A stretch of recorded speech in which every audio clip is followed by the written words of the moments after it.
Assalamualaikum and hi. This is our assignment 2 case study for subject UKQT 2001 extracurricular experiential learning from group 8. In the next slide is our content. It has six topics, which is the first one is the team member, introduction, highlight issues, activity details, improvements and conclusion. In these slides is our team. Group 8 team, the leader is from the left Amir Haziq bin Zaidi, Muhammad Haziq bin Johari, Raja Ahmad Aikal bin Raja Shahrum, Syed Idris Saidid and myself is Khairul Hajid bin Khairul Azmi. In this slide is our survey form that we have shared to UTM students to answer and what they are thinking about this program so that this survey form can help the program to categorize what's the main issue that we should focus so that the program can tackle what are their lackings.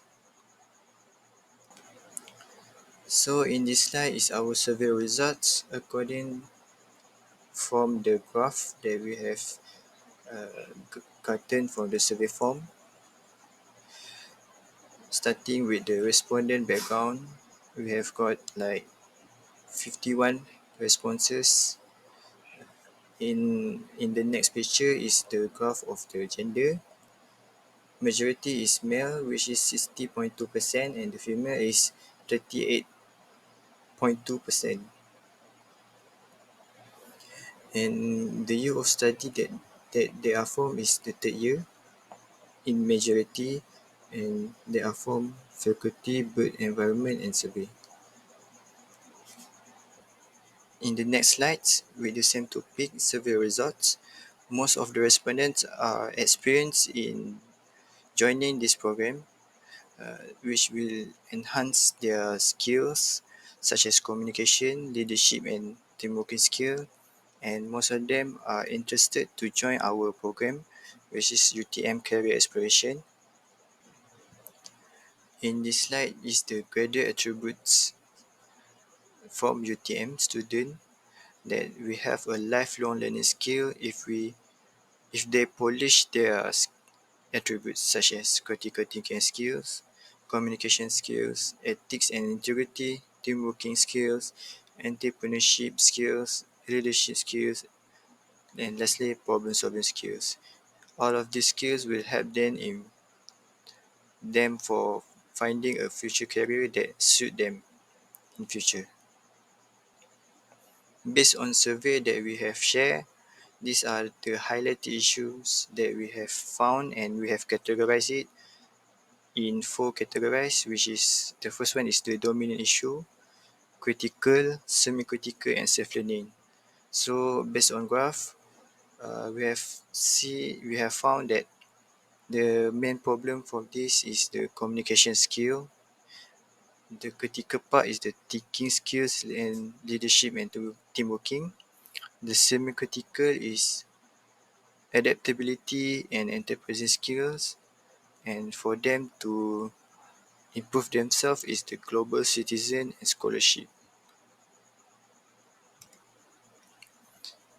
In the same topic for highlighted issues, these are the main issues that we have found what are they lacking in their attributes.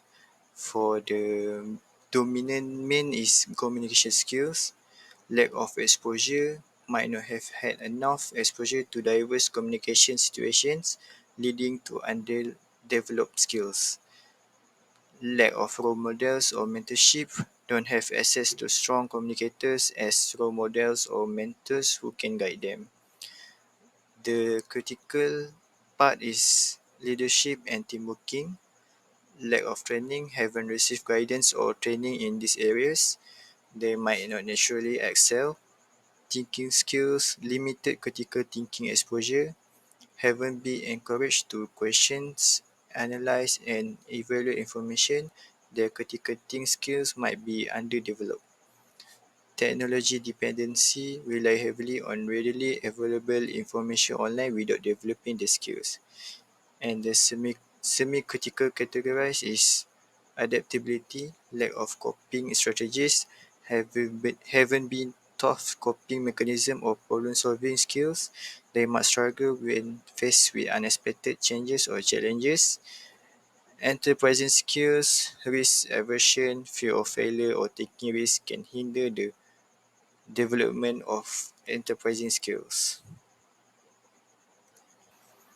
In the next slide is activity background. The primary objective of the Future Focus UTM Career Exploration Expo is to provide students and participants with a comprehensive platform for exploring and understanding various career paths, gaining insight into different industries, and connecting directly with professionals and organizations. The expo aims to facilitate informed career decision making by offering valuable resources, networking opportunities, and practical knowledge. The main key objective of this program is career exploration, networking opportunities, and skill development. So I will pass the presenter to Syed Edus Aidid for the next slide. Okay, Assalamualaikum. My name is Said Idrus Aidid, and I will be taking over from where my friend Hajit left off.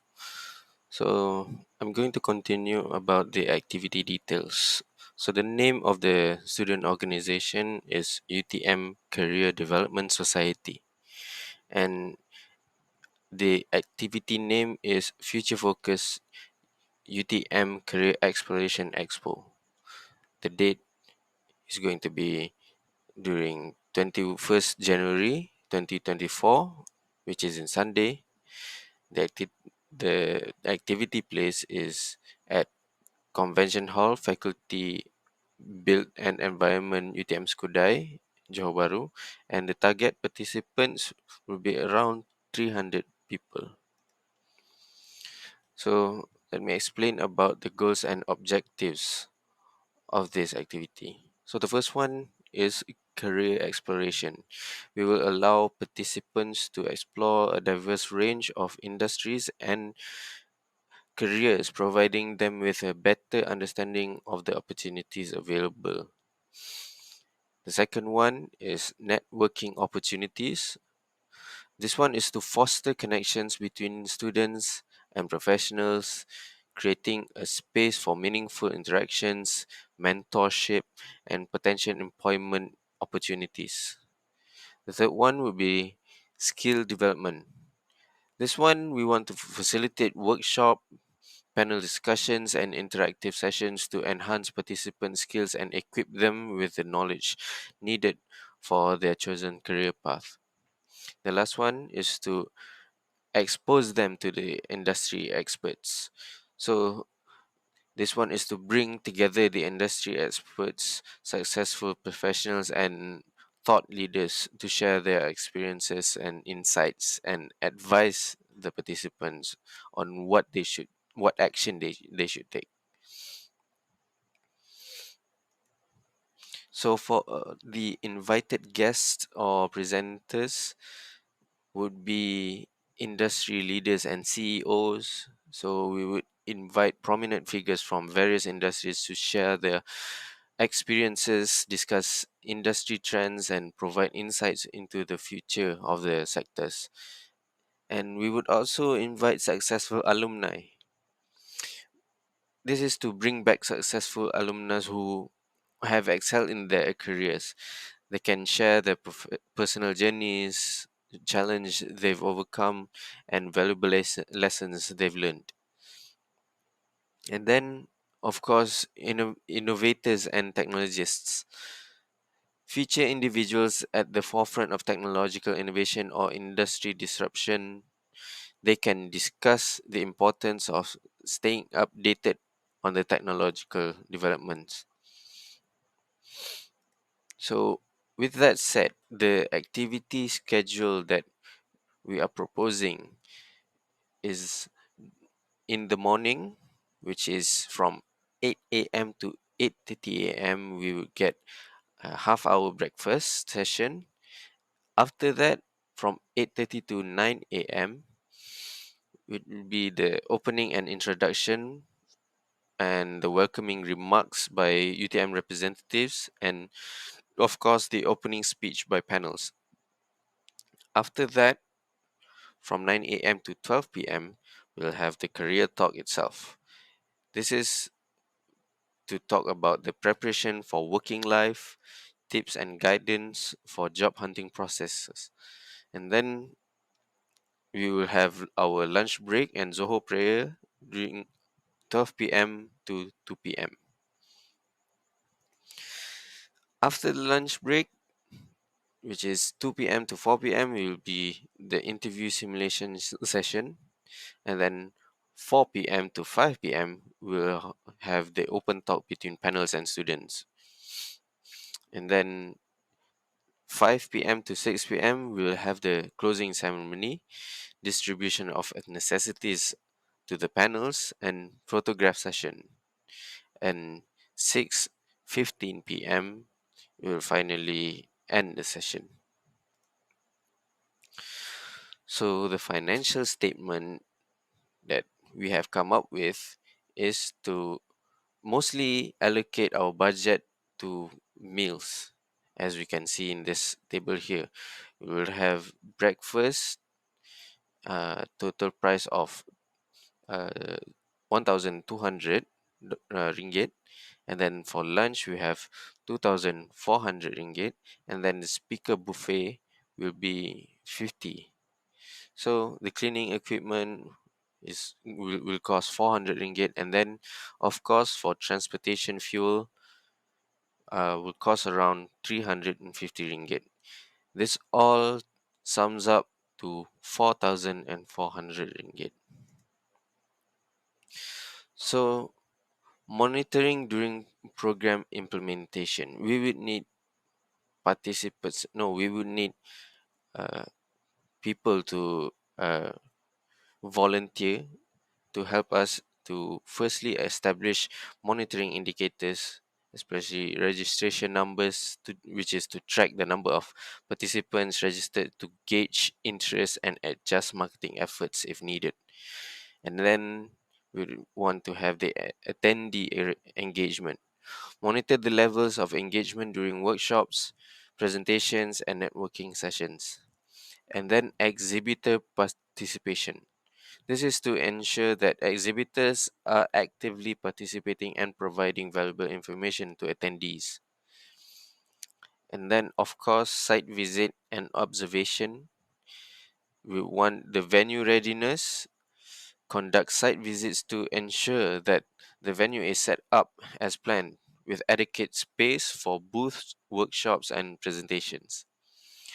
And then, technology check, verify the functionality of audiovisual equipment and technology to avoid glitches during the event. And then booth setup. This one is to ensure that exhibitors have set up their booths effectively and are ready to engage with the participants. And then we would need a regular progress update. With the registration progress, we want to provide regular updates on the number of registrations leading up to the event to generate excitement and encourage more participants. And then speaker and exhibitor confirmations. Regularly update the list of confirmed speakers and exhibitors to keep participants informed about the industry professionals they can expect to meet. And then we want a monitoring team. Event coordinators assign specific roles to members of the organizing committee to monitor different aspects of the event, such as registration, logistics, and participant engagement. And lastly, volunteers. Train and deploy volunteers to assist various tasks during the event, such as guiding participants, managing registration, and supporting exhibitors. Next, evaluating during program completion, or post-mortem per se. We would have to get feedback from the students, implement surveys, feedback forms, or interviews to collect input from participants, exhibitors, and speakers and volunteers, and inquire about the overall satisfaction, the relevance of sessions, and the effectiveness of networking opportunities and suggestions for enhancements. And then make a report. Prepare a comprehensive post event report detailing the event's success, challenges, and recommendations for improvement. And then include a statistical data, participant demographics, and qualitative feedback to provide a holistic view of the event's impact. After that, we'll need data analysis, which is to systematically analyze the collected feedback to identify key strengths and areas of improvement. And then pay attention to common themes, positive experiences, and constructive criticisms to inform future planning. And then documentation for future planning. Use the post event report as a valuable resource for future planning and as a reference document for subsequent organizing committees. Ensure that lessons learned and recommendations are documented to contribute to the ongoing success of the Future Focus series. Now, the improvements needed for the students. Exposure to diverse careers. It introduces students to a wide array of career options across different industries, helping them discover fields they may not have considered before. Then, not networking opportunities would help to provide a platform for students to network with professionals, ask them questions, and potentially find mentors. Building connections can be invaluable for future career opportunities. And then most importantly, hands-on experience, interactive booths and activities allow students to experience aspects of different professions firsthand, giving them a taste of what a particular career might entail. And then inspiration and motivation. Meeting successful professionals and hearing their stories can be incredibly inspiring for students. It can motivate them to set ambitious career goals and pursue their passions. Empowerment and confidence. Exploring diverse career options and gaining knowledge about different industries can empower students to make informed decisions about their future, boosting their self confidence. So, what we have learned from all this, which is to conclude them, is as the curtains draw on the future focus UTM Career Exploration Expo, we believe students will be inspired by the dynamic exchange of ideas, the wealth of knowledge shared, and the connection forged during this enlightening event. The success of the expo is a testament to the collaborative spirit of University Technology Malaysia community and the unwavering commitment to empowering students in their journey toward meaningful and fulfilling careers. That is all from us. Thank you.